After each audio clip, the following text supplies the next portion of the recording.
আরে শুনে বাঁকা লাগাচ্ছ কেন? একটু দূর থেকে দেখো না কতটা হেলে আছে। বেশি ওস্তাদ। বাহ, বেশ তো হয়েছে গেটখানা।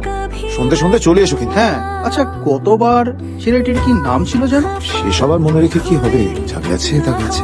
আচ্ছা বৌদির শরীর এবার ঠিক আছে তো? কতবার তো এমন শয্যা নিলেন যে বিয়েটাই আর হলো না। আগেরবার যে আমার শরীর খারাপের জন্য বিয়েটা ভাঙেনি, কথা যেন মুখ ফসকে বের হয় না যায়। এভাবে কি আর কেচ্ছে চাপা দেওয়া যাবে? মিলি কাকে বিয়ে করেছে সেটা পাড়ার লোক কানাঘুষাতে জানতে পারেনি ভেবেছ? না জানি না, তুই আর এসব খাটাস না তো এখন। না জানলে এত সুন্দর নিয়ম নিয়ে আসতে আর ভেঙে যেত। এবারে তো ভাঙ, আর ভাঙতে দেওয়া যাবে না। এবার ভাঙলে কিন্তু আমি সত্যি সত্যি। কি রে ইন্দু, আয়নাগুলো বার করলাম যে। ছি ছি ছি ছি ছি। বংশের মুখে চুলকালি দিল মেয়েটা। কত নাম ডাক বংশ আমাদের, কেউ কোনোদিন একটা আঙুল তুলতে পারে। তিন মেয়ে পেটে ধরেছি, দিদির একটু সুখ আর সহ্য হয় না। দিদিকে সবকিছুতে ওর ভাগ বসানো চাই। সব একদম কাঁদবে না, বাড়ি ভর্তি লোকজন, ঘরের গেছা বাইরের আশ্রয়, এটা তুমি চাও? তাহলে গলা নামিয়ে কথা বলো, থেরাপিটিও না।